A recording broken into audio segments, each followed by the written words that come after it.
I have family there. They're telling us what's going on. And what are they telling you? They are telling us that they've been targeted, being the minority. If you are not with Targeted them, by whom? by the rebels. They said, and I know a lot of people. We have Christians here. They can tell you their stories as well. They have families that have been killed. We have people that have been beheaded. And this is their slogan. If you're not with us, you are to be beheaded. But why, if they want to fight a government, why don't they go and fight them in a place where there's no civilians? If they care about the people of Syria, they care about civilians, why use them as human shields? Why force the people outside their houses and use their house? Is that how you fight? I think this whole debate is ignoring the main point here, which is that the rebel uprising or the democratic uprising is not that. It's a Muslim Brotherhood uprising. The Muslim Brotherhood was the main opposition group in Syria for the last 40 years, and they are the ones that want to remove the secular government. The fact is, before you interrupt me, sir, the fact is, it is the American and NATO governments and Israel that are funding these Al-Qaeda terrorists and Muslim Brotherhood extremists, and that is the point that everybody here is missing.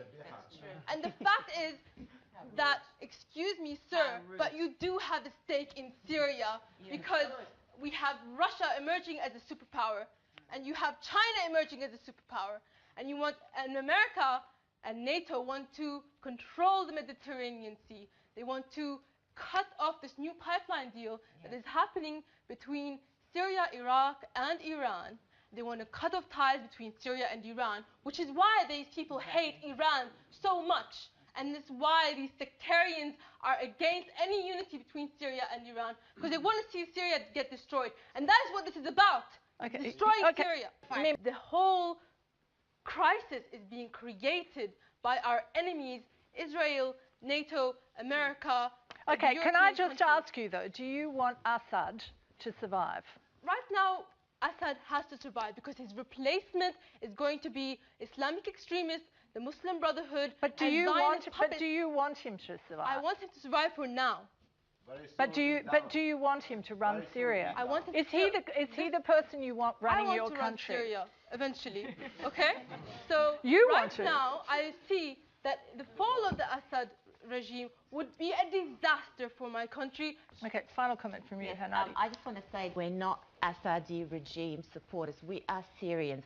Therefore, we've seen the uprising in the Middle East. We've seen that so-called Islamic Brotherhood uprising, and the proof is in Egypt. The leader now is a Brotherhood extremist. In Tunisia, the leader is a Brotherhood extremist. In where else? Libya, Tunisia, and Egypt. This is what concerns us. We want Syria to stay secular. We've lived there. I've lived there for 8 years myself. Everybody practiced his religion freely. We've all had free education. We've had it all. What is it they want? I want a reform. We all want reforms. We do know every country has corruptions. We want that to go. However, we don't want extremists to come and run our country. That's all we're saying.